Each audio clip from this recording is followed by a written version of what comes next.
जो ये हैं मनीषा बहन जिनका फोटो देख रहे हैं, ये एक प्राइवेट कॉलेज में ही टीचर अध्यापिकाएं पढ़ाती हैं और ये 11 तारीख को अपने घर से निकलती हैं और 11 तारीख को ये गायब हो जाती हैं। अब कौन गायब करता है, अभी तक किसी का नाम नहीं आया है, किसी भी दोषी का कोई नाम सामने नहीं आया है।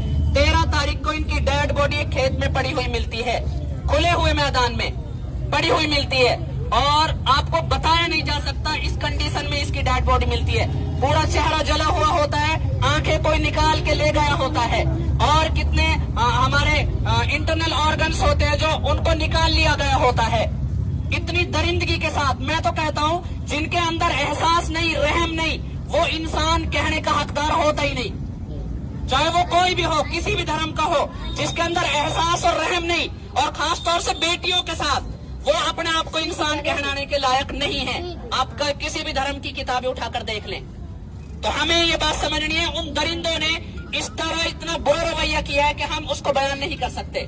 उसके बाद 13 तारीख को डेड बॉडी मिलती है, फिर पोस्टमार्टम होता है।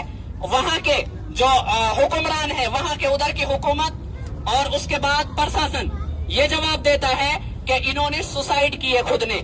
आप सोचें, कॉमन सेंस की बात है, एक सिंपल सादा सी बात, जो सुसाइड करता है वो पूरी गर्दन कब काटेगा, उससे पहले वो जिंदा आंख निकाल सकता है क्या, अपनी अंदर के इंटरनल पार्ट्स को निकाल के वो फेंक सकता है क्या? फिर वो गए कहाँ, वो इंटरनली पार्ट्स उनके गए कहाँ? कितने सारे सवाल बनते हैं हमारे पास। एक आम इंसान सोच सकता है, अनपढ़ भी ये सोच सकता है कि ऐसे कौन आत्महत्या करता है। कुछ मिले तो सही वहाँ, कोई वहाँ पे पॉइजन, जहर की शीशियां, कोई पुड़िया, कोई चाकू मिलना तो चाहिए वहाँ।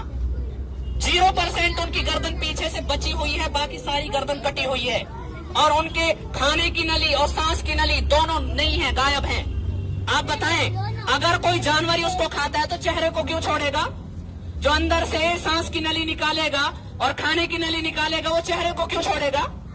चेहरा बचा हुआ है, उसके ऊपर तेजाब डला हुआ है। तो ये समझे हम, हुकूमत हमारे साथ क्या कर रही है, आम आदमी की क्या वैल्यू रह गई है। तो आपको, हमको, सबको मिलकर, हम सबसे मिलकर ही समाज बनता है हम सबसे मिलकर। और वहाँ का हाल देखो, पुलिस फोर्स इतनी ज्यादा है, भीड़ कम, पुलिस फोर्स ज्यादा, लेकिन वहाँ के नौजवानों ने प्रण लिया है। माँ बाप को इतने दबाव में रखा है उन्होंने, गाँव वालों को इतने दबाव में रखा है, परिवार को इतने दबाव में रखा है, वो सोच रहे हैं दाह संस्कार कर दें हम।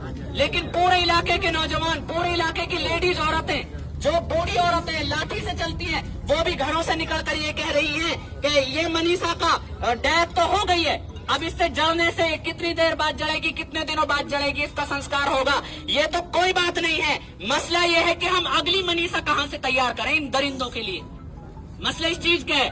तो आपको और मुझे ये सोचना है, जिस तरह वहाँ अड़े हुए हैं लोग, अड़े हुए हैं, 7-7 दिन हो गए लोगों को खाना खाए, रोटियां खाए, पानी पी रहे, उनके गले सूखे हुए हैं। नौजवानों ने 6500 ट्रैक्टर, 6500, आप सुनने में अजीब सा लग रहा होगा, 6500 ट्रैक्टरों की रैलियां वहां जमा हुई हैं कि गांव में कोई पुलिस प्रशासन दबाव बनाकर, घुसकर मनीषा बहन का दाह संस्कार न कर दे। तो हमको और आपको ये बात समझनी है, ये बात मनीषा की नहीं है, ये हर बेटी की पुकार है कि उनकी इज्जतों की हिफाजत कौन करेगा। ये बेटियां हमारी बेटियां हैं। मनीषा भिवानी की बेटी नहीं है, वो संजय जी की बेटी नहीं है, उनके पिताजी का नाम संजय जी है। वो उन्हीं की बेटियां नहीं है, वो मेरी बेटी है, वो आपकी बेटी है, हम सबकी बेटी है मनीषा। तो हमें उसके इंसाफ के लिए, हम उधर का हमारा सफर भी है, एक सफर तय हुआ है, अभी मस्जिद से ही बातचीत हुई थी और अंदर भी हमारा मशवरा चल रहा था। हम अपनी बहन के इंसाफ के लिए, ताकि जैसे बहन ने कहा कि